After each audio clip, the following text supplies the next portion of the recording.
সুপ্রিয় শিক্ষার্থীরা, আশা করি তোমরা অবশ্যই লাইভে আছো। যান্ত্রিক ত্রুটির কারণে আসলে এই কিছু সময় আমাদের ফিরে আসতে সময় লাগছে। কারণটা হলো কারেন্ট নাই আমাদের এই ডিপার্টমেন্ট বা তার আশেপাশে কলেজ এরিয়াতে, যার কারণে একটু আমাদের প্রবলেম হচ্ছে। তো আশা করি তোমরা সবাই এখনও অনলাইনে আছো, লাইভে আছো। আমরা আগে যেখান থেকে শেষ করেছিলাম বা যেখানে সে সমস্যা হয়েছে চেষ্টা করছি সেখান থেকেই আবার কন্টিনিউ করার জন্য। আমরা ছিলাম হলো কর্পোরেট কালচার, যেটা প্রাতিষ্ঠানিক সংস্কৃতি। প্রাতিষ্ঠানিক সংস্কৃতি বলতে আমরা বুঝতে পারি যে প্রত্যেকটা প্রতিষ্ঠানের নিজস্ব কিছু চিন্তা ভাবনা থাকে, ধারণা থাকে, তাদের কিছু আচার আচরণ থাকে, তাদের মূল্যবোধ থাকে, নীতি থাকে। এই সমস্ত নীতিগুলো দীর্ঘদিন ধরে তারা প্র্যাকটিস করে। এই যে দীর্ঘদিন ধরে প্র্যাকটিস করার কারণে আমরা বলছি এই সমস্ত কার্যক্রমগুলো হলো বা এই সমস্ত ভাবধারাগুলো হলো তার নিজস্ব সংস্কৃতি। তাহলে প্রত্যেকটা কোম্পানি বা প্রত্যেকটা প্রতিষ্ঠানকে তার নিজস্ব কিছু ধারণা, কিছু মূল্যবোধ লালন করে। এগুলো তার শ্রমিকদের মাধ্যমে বা প্রতিষ্ঠানে নিয়োজিত যে জনবল আছে তাদের মাধ্যমে প্রতিফলিত করার চেষ্টা করে। যেমন আমরা বলতে পারি উদাহরণ হিসেবে, একটা কোম্পানি মনে করে যে তাদের কর্মীদের, যারা মহিলা কর্মী আছে তাদেরকে যাতে করে বাচ্চাদেরকে খাওয়ানোর, ছোটো বাচ্চা আছে তাদেরকে ব্রেস্ট ফিডিং যেটাকে আমরা বলি, অর্থাৎ ছোট বাচ্চাদের খাওয়ানোর জন্য আলাদা একটা রুম দেওয়া হয়। ওই প্রতিষ্ঠানে এই ব্যবস্থাটা দীর্ঘদিন ধরে আছে, তাহলে এটাও তার একটা কালচার। তারপরে আমরা বলতে পারি যে একটা প্রতিষ্ঠান ঠিক করলো যে এখানে যারা আসবে একেবারে সুইপার থেকে শুরু করে অফিসের টপ বস পর্যন্ত কি করবে, ওয়েল ড্রেস আপ হবে, পেন, শার্ট, স্যুট, তারপর ভালো মানের শু ইত্যাদি ইত্যাদি, এগুলো অবশ্যই পরে আসতে হবে। তাহলে এটা ওই কোম্পানির নিজস্ব কালচার। আরও অনেকগুলো বিষয় এখানে কাজ করে, তো আমি সংক্ষেপে দুই একটা কথা বললাম। প্রতিষ্ঠানের সংস্কৃতি গেল, এবার আমরা বাহ্যিক পরিবেশ বা সামষ্টিক। সামষ্টিক বলতে সামগ্রিকগুলো অন্তর্ভুক্ত হয়। তো দুটো বাহ্যিক পরিবেশের দুটো ভাগ আছে। একটাকে আমরা বলছি কার্য পরিবেশ, একটাকে আমরা বলছি কার্য পরিবেশ, আরেকটাকে বলছি সাধারণ পরিবেশ।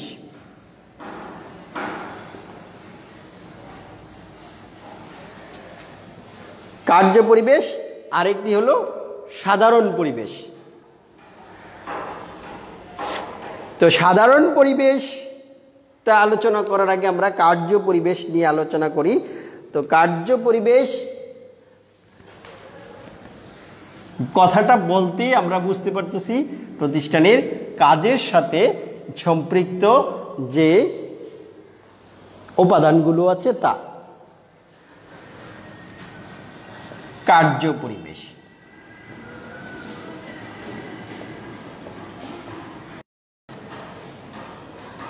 আমরা যদি কার্য পরিবেশকে সংজ্ঞায়িত করতে চাই তাহলে বলতে পারি ব্যবসার বাইরের যে সমস্ত ব্যক্তি বা পক্ষ ব্যবসার কাজের উপর প্রত্যক্ষভাবে প্রভাব বিস্তার করে তাদের সমন্বয়ে যে পরিবেশ গড়ে ওঠে তাকে আমরা বলছি কার্য পরিবেশ।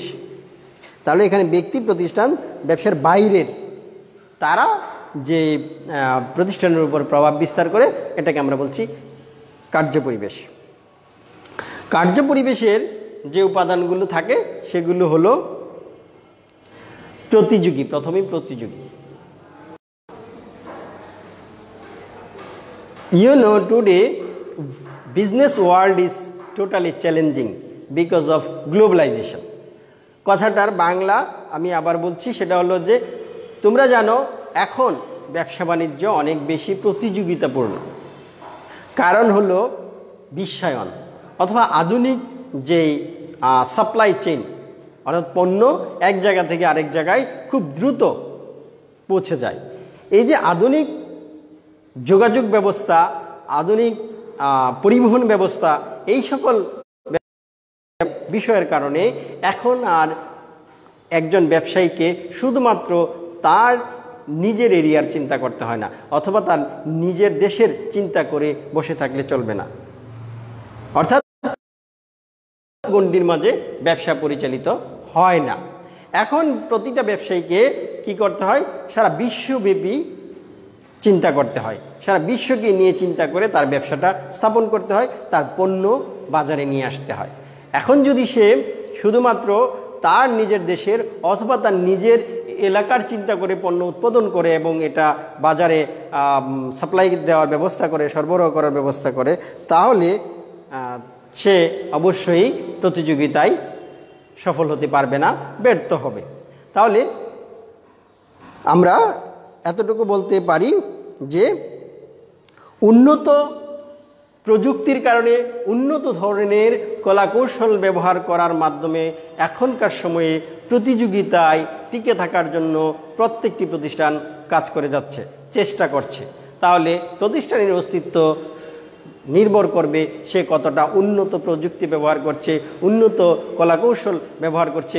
প্রতিযোগী প্রতিষ্ঠান থেকে সে আলাদা কোন জিনিসটি সে তার পণ্যের মাঝে যোগ করে দিয়েছে, পণ্যের কি কি নতুন ফিচার আছে, এইগুলো দিয়ে ক্রেতাদেরকে আকৃষ্ট করতে হবে। না হলে তার পণ্য মার্কেট ফেল করবে, অর্থাৎ বাজার থেকে সরে যাবে।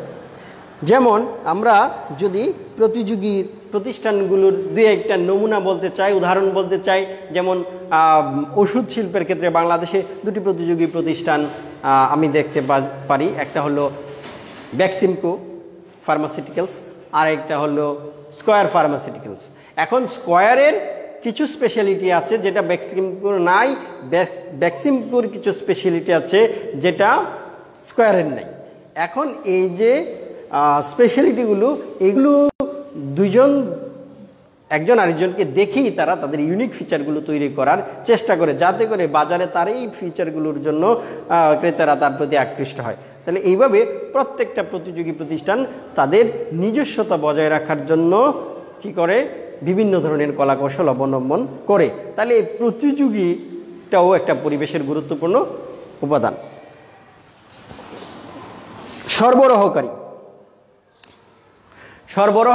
বলতে আমরা সাধারণভাবে বুঝি যারা কি করে বিভিন্ন ধরনের কাঁচামাল, যন্ত্রাংশ ও অন্যান্য উপাদানগুলো সরবরাহ করে, অর্থাৎ ব্যবসা প্রতিষ্ঠানে যারা কাঁচামাল, যন্ত্রপাতি ও আরও আনুষঙ্গিক যে সকল উপাদান প্রয়োজন হয় সেগুলো কি করে? সরবরাহ করে। তাহলে সরবরাহকারী প্রতিষ্ঠানগুলো বা সরবরাহকারী যে সত্তাগুলো আছে তারাও এক ব্যবসা পরিবেশের ক্ষেত্রে গুরুত্বপূর্ণ ভূমিকা পালন করে থাকে।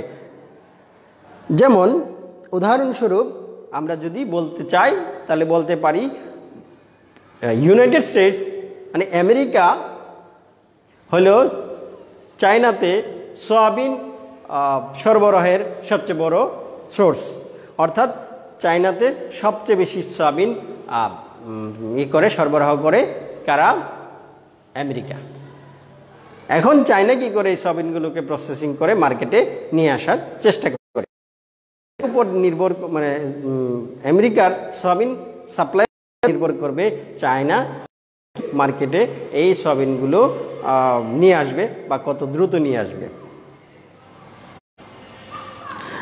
তারপরে আমাদের পরবর্তী যে বিষয়টা সেটা হলো গ্রাহক বা ভোক্তা। গ্রাহক বলতে বা ভোক্তা বলতে আমরা সাধারণত বুঝি যে যারা আমাদের পণ্য বা সেবাগুলো গ্রহণ করে, যারা ভোগের জন্য এগুলো কিনে থাকে। ভোক্তারা একটা প্রতিষ্ঠানের সবচেয়ে বড় একটা উপাদান। এই জন্য আমরা বলি কাস্টমার্স আর দ্য কিং, ভোক্তারাই হলো রাজা। অর্থাৎ ভোক্তাদের পছন্দ, রুচি, তাদের আচার আচরণ, তাদের চিন্তা ভাবনার প্রতিফলনটা কোথায় করতে হবে? পণ্যে করতে হবে। যদি সেই ধরনের পণ্য তৈরি করা যায় তাহলেই ব্যবসা মুনাফা করা সম্ভব বা ব্যবসার সাফল্য আসতে পারে, আর না হলে এই পণ্যের বাজার থাকবে না। এই জন্য ভোক্তাদেরকে অবশ্যই মাথায় রেখে ব্যবসা করার চেষ্টা করতে হবে। ভোক্তারা যদি সন্তুষ্ট হয় তাহলে তার ব্যবসা ভালো হবে, আর অসন্তুষ্ট হলে ব্যবসা ভালো হবে না। হ্যাঁ, মধ্যস্থ ব্যবসায়ী আরেকটি মধ্যস্থ ব্যবসায়ী। তোমরা এসএসসিতে যারা কমার্সে ছিলে তারা অবশ্যই মধ্যস্থ ব্যবসায়ী সম্পর্কে ধারণা নিয়ে আসছো। আমরাও একটু বলতে পারি, সেটা হলো যে যারা কি করে পণ্যগুলোকে উৎপাদনকারী থেকে ভোক্তা পর্যন্ত পৌঁছে দেওয়ার জন্য যে মাধ্যমগুলো ব্যবহৃত হয় তাদেরকে আমরা বলছি মধ্যস্থ ব্যবসায়ী। অর্থাৎ যারা ভোক্তা থেকে এই উৎপাদনকারী থেকে পণ্য ভোক্তার কাছে পৌঁছে দেয়, এই যে সত্তাগুলো সেগুলো হলো মধ্যস্থ ব্যবসায়ী। তো মধ্যস্থ ব্যবসায়ীর দুইটা ক্যাটাগরি আমাদের খুব ফ্রিকুয়েন্টলি, আরও কিছু আছে, তো দুইটাকে আমরা বেশি প্রাধান্য দিই। একটা হলো পাইকারি ব্যবসায়ী আর একটা হলো খুচরা ব্যবসায়ী। তাহলে একটি সত্তা হলো পাইকারি ব্যবসায়ী, আরেকজন সত্তা হলো খুচরা ব্যবসায়ী। তাই আমরা পাইকারি ব্যবসা সম্পর্কে জানি, যারা কি করে উৎপাদনকারী থেকে বেশি পরিমাণে, অধিক পরিমাণে ক্রয় করে নিয়ে আসে কার কাছে বিক্রির জন্য? খুচরা ব্যবসায়ীর কাছে বিক্রির জন্য, তাকে আমরা বলছি পাইকারি ব্যবসায়ী। আর খুচরা ব্যবসায়ী হলো যারা ভোক্তাদের কাছে অল্প অল্প করে পণ্য বিক্রি করে। তাহলে তারা কোথা থেকে নিয়ে আসে? পাইকার থেকে পণ্য নিয়ে এসে ভোক্তার কাছে পৌঁছে দেয়। এই যে পাইকারি ব্যবসায়ী, খুচরা ব্যবসায়ী সহ আরও যারা মিডলম্যান অর্থাৎ মধ্যস্থ ব্যবসায়ী হিসেবে কাজ করে, সকলের প্রচেষ্টার মাধ্যমে ব্যবসা সফল করতে হয়। কারণ হলো আমি যে ব্যবসাটা দিলাম বা তুমি যে ব্যবসা দিলা তা যদি সঠিকভাবে ভোক্তা পর্যন্ত না পৌঁছায় তাহলে তা তোমার পণ্যের প্রচার হবে না, প্রসার হবে না এবং পণ্যের বিক্রিও হবে না। তাহলে এই মধ্যস্থ ব্যবসায়ীগুলো কি করবে? তোমার পণ্যটা ভোক্তা পর্যন্ত পৌঁছে দিবে। সুতরাং এরা ব্যবসার ক্ষেত্রে একটা বড় প্রভাব বিস্তার করে। এই জন্য তাদের মতামত, তাদের চিন্তা ভাবনাকেও প্রাধান্য দিতে হয়। সরকারি সংস্থা। সরকারি সংস্থা বলতে আমরা কি বুঝব? সরকারি সংস্থা হলো প্রতিষ্ঠান। যেমন আমরা বলতে পারি যে ব্যবসা স্থাপনের অনুমতির জন্য একটা প্রতিষ্ঠান আছে, তাদের কাছে তোমাকে যেতে হবে। আনার জন্য কিংবা পিডিবি তাদের কাছে আমরা বলতে পারি যে আমদানি রপ্তানির জন্য লাইসেন্স লাগবে, আয়কর যাতে কমানো বাড়ানো যায় সেই জন্য অবশ্যই সরকারের বিভিন্ন সংস্থাগুলো নজরদারি করতে হবে, মানে সুবিধা দিতে হবে। তাহলে এই যে সবগুলো সুবিধা যদি তুমি সহজে পাও তাহলে ব্যবসার জন্য সেটা উপযোগী বা সহায়ক। তাহলে তাদেরও একটা প্রভাব আছে এই জন্য বা তাহলে এই যে সরকারি বিভিন্ন তাদের নজরদারি, তাদের সহায়ক ভূমিকায় ব্যবসা গঠনে বা পরিচালনায় গুরুত্বপূর্ণ ভূমিকা পালন করে। এরপরে যে উপাদানটা সেটার নাম হচ্ছে কৌশলগত মিত্র। এটা একটু লিখে নিচ্ছি।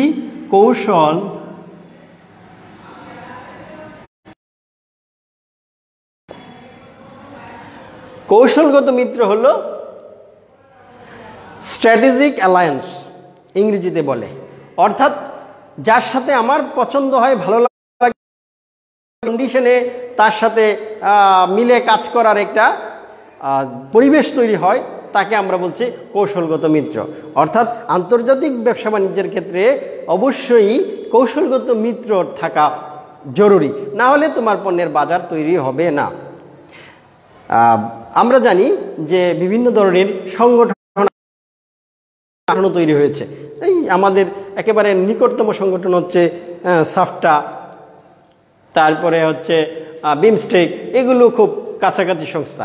তো এই যে বিমস্টেক বা সাফটা তৈরি হয়েছে, এইগুলো উদ্দেশ্য হলো যে কি করার জন্য? নিজস্ব এরিয়াতে ব্যবসা বাণিজ্য প্রসারের জন্য। তো তারা কি করেছে, যে যে চুক্তিটা করেছে সেটাকে আমরা বলছি কৌশলগত চুক্তি। এই কৌশলগত চুক্তির মাধ্যমে সম্পর্ক দৃঢ় করে, সম্পর্ক মজবুত করে, বাণিজ্য প্রসার ঘটায়। আমাদের যে পরিবেশের উপাদানটা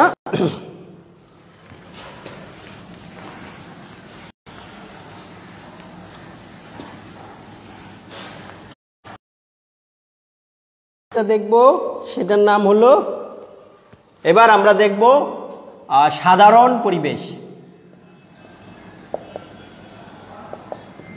আমি আসলে লেখা মুছে দিচ্ছি, কারণ হচ্ছে অন্যগুলো লেখার জন্য। তো তোমরা নিশ্চয়ই প্রথম তারা অনেকে ক্লাসগুলোতে এটা করবা, কারণ মুছে মুছে লিখতে হয়, লিখে রাখলে জিনিসটা সহজে বোঝা যাবে। তারপরে ভিডিও রেকর্ডেড তো আছেই, সেখানে অবশ্যই দেখে দেখে তোমরা বুঝতে পারবা। তো সাধারণ পরিবেশের উপাদানগুলোর মধ্যে প্রথমত হচ্ছে প্রাকৃতিক বা ভৌগোলিক পরিবেশ।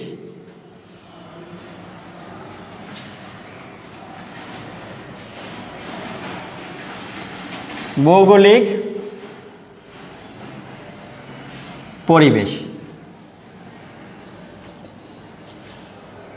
চলছে, প্রাকৃতিক বা ভৌগোলিক পরিবেশ। তো আমরা যদি প্রাকৃতিক পরিবেশ বুঝতে চাই, তাহলে বলতে পারি প্রকৃতিগত কারণে যে পরিবেশের সৃষ্টি হয় তাকে আমরা বলছি প্রাকৃতিক পরিবেশ। তাহলে প্রকৃতিগত কারণে কি কি তৈরি হয়েছে? আমরা জানি যে আমাদের দেশের একটা ভূপ্রকৃতি আছে, বা সারা বিশ্বব্যাপী একটা ভূমির প্রকৃতি আছে, তারপরে মাটির গঠন আছে, আমাদের নদ নদী আছে, সারা বিশ্বব্যাপী বিভিন্ন জায়গায় নদ নদী আছে, পাহাড় পর্বত আছে, তারপরে হলো গাছপালা আছে, ইত্যাদি ইত্যাদি বিষয়গুলো নিয়ে আমাদের প্রাকৃতিক পরিবেশ গঠিত হয়। একটা দেশের অবশ্যই অবস্থান থাকে, তারপরে হলো এই কি বলে প্রাকৃতিক সম্পদ থাকে, বিভিন্ন ধরনের প্রাকৃতিক সম্পদ থাকে, এই সবগুলো মিলিয়ে কি প্রাকৃতিক পরিবেশ গঠিত হয়।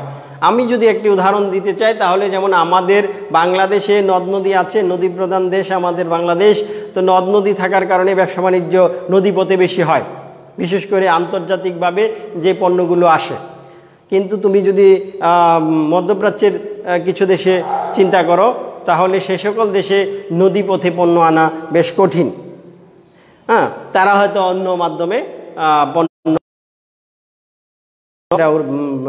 পরিবহন ব্যবস্থার আরও আছে, সেগুলোর মাধ্যমে তারা নিয়ে আসে। তাহলে এটা একটা পার্থক্য দেখা যায়। ব্যবসা করার জন্য অবশ্যই আমাকে কি করতে হবে, এটাকে বিবেচনা করতে হবে। আরেকটি উদাহরণ যদি আমরা চিন্তা করি, যেমন খনিজ সম্পদের ক্ষেত্রে মধ্যপ্রাচ্যে বিভিন্ন ধরনের খনিজ তেল, পেট্রোলিয়াম বলি আমরা, বিভিন্ন তেলের কি আছে, মজুদ আছে পর্যাপ্ত। এই যে তেল সম্পদ তারা ব্যবহার করে তারা আর্থিকভাবে অনেক বেশি স্বাবলম্বী হয়েছে, অথবা তাদের ব্যবসা বাণিজ্যটা তেল শিল্পকে চিন্তা করে বা খনিজ শিল্পকে আবর্তন করেই পরিচালিত হয় বেশি। তাহলে এই যে প্রাকৃতিকভাবে তারা এই সম্পদ পেয়েছে, তারা এটাকে ব্যবহার করে ব্যবসা বাণিজ্য করার চেষ্টা করছে। কিন্তু ঠিক আরেকটা দেশের সেই ধরনের ব্যবস্থা নাই, বিদায় তাদেরকে বিকল্প ব্যবস্থা দেখতে হবে। হ্যাঁ, বাংলাদেশে যেমন চিংড়ি বা ইলিশের কথা আমরা বলতে পারি, নদ নদীতে অনেক বেশি ইলিশ হয়, সেই জন্য ভারতে এটা রপ্তানি করা যায়। আমরা বাঙালিরও ইলিশ খেতে পারি, কিন্তু পৃথিবীর অনেক দেশ ইলিশ মাছ সম্পর্কে ধারণাই নাই। সুতরাং এই যে প্রাকৃতিক বৈচিত্র্য, সেটা ব্যবসার ক্ষেত্রে অত্যন্ত গুরুত্বপূর্ণ ভূমিকা পালন করে। আর অর্থনৈতিক পরিবেশ হলো কতগুলো উপাদানের সমন্বয়ে গঠিত, যেগুলো একজন ভোক্তার ক্রয় ক্ষমতা ও ব্যয়ের ধরনকে প্রভাবিত করে। অর্থাৎ আমার যে ক্রয় ক্ষমতা আছে এবং আমি যে সমস্ত বিষয়ের ব্যয় করব, যেদিক খরচ করব, এগুলোকে প্রভাবিত করবে। তাহলে অর্থনৈতিক পরিবেশগুলো কি হয়? পরিবেশের পরে এবার হচ্ছে অর্থনৈতিক পরিবেশ।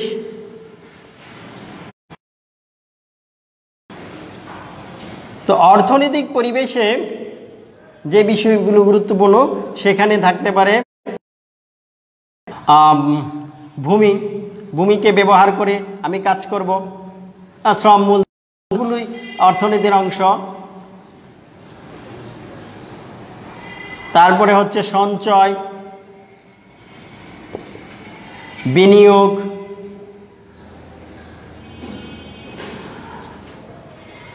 তারপরে হচ্ছে ঋণ ব্যবস্থা, আরও অনেকগুলো বিষয় এখানে কাজ করে, উৎপাদন বন্টন, হ্যাঁ, তারপরে ধরন, ভোগের পরিমাণ, এই সকল একটা বিষয় যে সঞ্চয় যদি বেশি হয় তাহলে সেই দেশ বিনিয়োগে বেশি পারদর্শী হবে, অর্থাৎ বিনিয়োগ বাড়বে। কারণ বা তুমি যদি ব্যাংকে 1 লাখ টাকা সেভিং করতে পারো তাহলে তার কিছু অংশ ব্যবসা বাণিজ্যে ব্যবহার করা যাবে, অথবা ব্যাংকই বিভিন্ন ব্যবসায়ীদেরকে এই টাকাটা দিবে, সেখানে বিনিয়োগ হবে। বিনিয়োগ হলে দেশে কি হবে, ব্যবসা বাণিজ্যের প্রসার ঘটবে, ব্যবসা বাণিজ্যের উন্নতি হবে। তাহলে সঞ্চয় থাকলে সেটা মূলধন হিসেবে আমরা ব্যবসায় কি করতে পারি, তার একটা অংশ করতে পারি, সঞ্চয়ের একটা অংশ আমরা মূলধন হিসেবে বিনিয়োগ করতে পারি। এই জন্য অর্থনৈতিক পরিবেশের ক্ষেত্রে এই সমস্ত উপাদানগুলো গুরুত্বপূর্ণ ভূমিকা পালন করে। তারপর হচ্ছে সামাজিক পরিবেশ, 3 নাম্বার, সামাজিক পরিবেশ।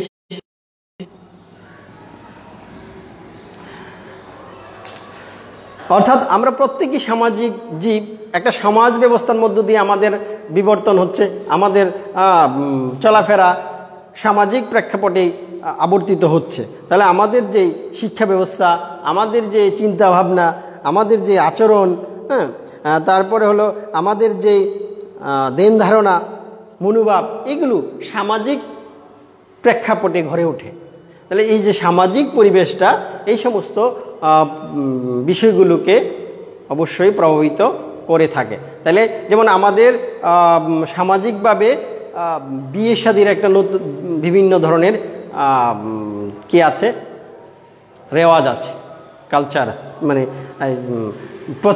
প্রচলিত বিভিন্ন ধরনের বিয়ের সিস্টেম আছে। তো বিয়েতে কি লাগে, শেরওয়ানি লাগে, তারপরে হচ্ছে এর জন্য কনের জন্য ওই শাড়ি লাগে, বেনারসি শাড়ি লাগে।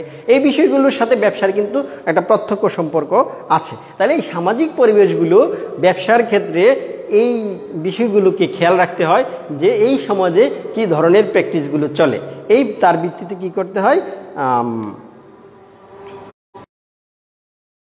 সমাজের সাথে সংস্কৃতিরও একটা গুরুত্বপূর্ণ ভূমিকা আছে বা মিল আছে। সাংস্কৃতিক পরিবেশ,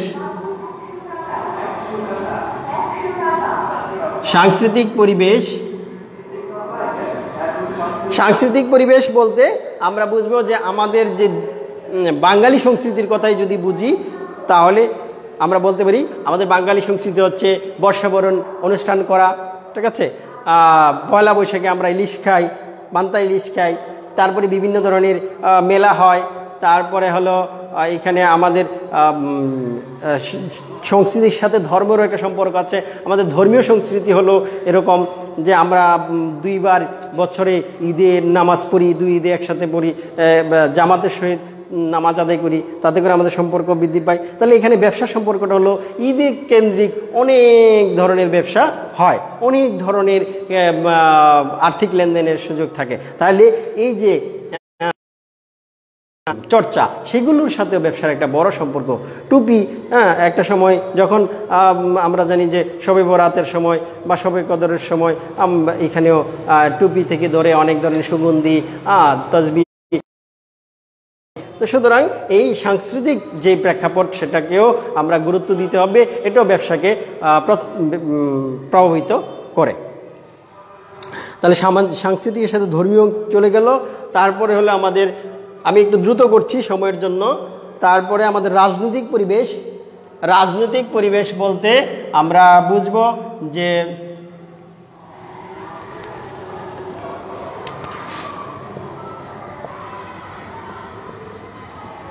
রাজনৈতিক পরিবেশ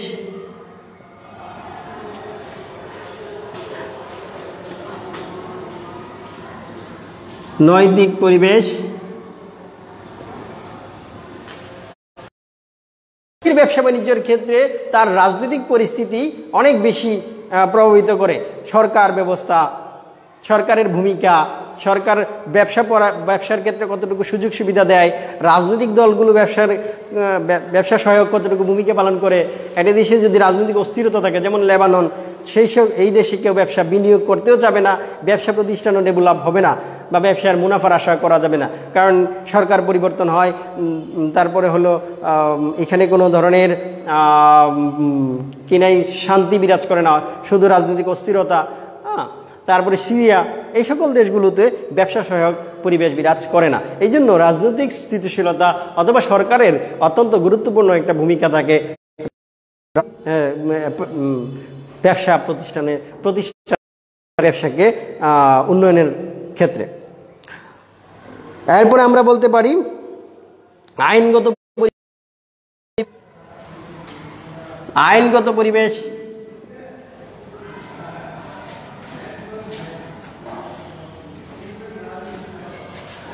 আইনগত পরিবেশ একটি দেশের আইনি সুরক্ষা ব্যবসার জন্য অত্যন্ত গুরুত্বপূর্ণ। যেমন আমরা জানি শ্রমিকদের সুরক্ষার জন্য শ্রম আইন আছে, পরিবেশ সুরক্ষার জন্য পরিবেশ সংরক্ষণ আইন আছে, পরিবেশ আইন আছে, তারপরে হচ্ছে যে ভোক্তাদের অধিকার সংরক্ষণের যে ভোক্তা অধিকার আইন আছে। এরকম অসংখ্য আইন আছে যাতে করে কি করা যায়, ব্যবসা প্রতিষ্ঠানের সুরক্ষা যায়, ব্যবসা প্রতিষ্ঠান যাতে ভালোভাবে চলতে পারে, উন্নতি করতে পারে, সেই জন্য এই ব্যবস্থাগুলো নেওয়া হয়। আইনগত পরিবেশের পরে হলো প্রযুক্তিগত পরিবেশ। এক মিনিট। প্রযুক্তিগত পরিবেশ তোমরা জানো যে কম্পিউটার ইন্টারনেটের কারণে এখন ব্যবসা অনেক বেশি প্রসারিত হচ্ছে, ব্যবসা পরিচালনা করাও সহজ হচ্ছে। কারণ হচ্ছে এতে করে বাংলাদেশের বাইরেও আমরা সহজে কি করতে পারি, পণ্যের প্রচার করতে পারি, অথবা যে কোনো প্রান্তে সহজে পণ্য পৌঁছানো যায়। সংক্ষেপ করছি, আন্তর্জাতিক পরিবেশ। আন্তর্জাতিক পরিবেশকেও আমাকে বিবেচনা করতে হয়। গ্লোবালাইজেশনের কারণে আমরা দেখছি যে আমাদের আন্তর্জাতিক যে সংগঠনগুলো আছে তাদের সাথে মিলিয়ে আমাদের ব্যবসা পরিচালনা করতে হয়, বিভিন্ন ধরনের বাণিজ্য চুক্তি করতে হয়। আর সেখানে আমরা দেখি যে হলো মানে যেটাকে ওয়ার্ল্ড ট্রেড অর্গানাইজেশন বলে, তারপরে আমাদের আছে কি এরকম আরও মাল্টিলেটারাল অর্থাৎ বহুজাতিক চুক্তির ব্যবস্থা আছে। তো এইগুলোর মাধ্যমে আন্তর্জাতিক ব্যবসা বাণিজ্য প্রসারের চেষ্টা করা হয়। আন্তর্জাতিক ব্যবসার মাধ্যমে বিভিন্ন দেশের সম্পর্ক জোরদার হয়। আশা করি আজকের ক্লাসটা তোমরা সবাই উপলব্ধি করতে পেরেছ। একটু সময় আমাদের বেশি লাগছে, কারণ হচ্ছে যান্ত্রিক ত্রুটির কারণে আমরা সেখানে একটু গ্যাপ পড়ে গেছিলো। তো আশা করব তোমরা ক্লাসটি মনোযোগ দিয়ে পর্যবেক্ষণ করেছো বা উপলব্ধি করার চেষ্টা করেছো, এবং যদি কোনো প্রশ্ন থাকে প্রশ্ন অবশ্যই করেছো বা পরবর্তীতে করার সুযোগ আছে, প্রশ্ন করে উত্তর জেনে নিবা। সবাই ভালো থাকবে, সুস্থ থাকবে, সবাইকে আবারও ধন্যবাদ।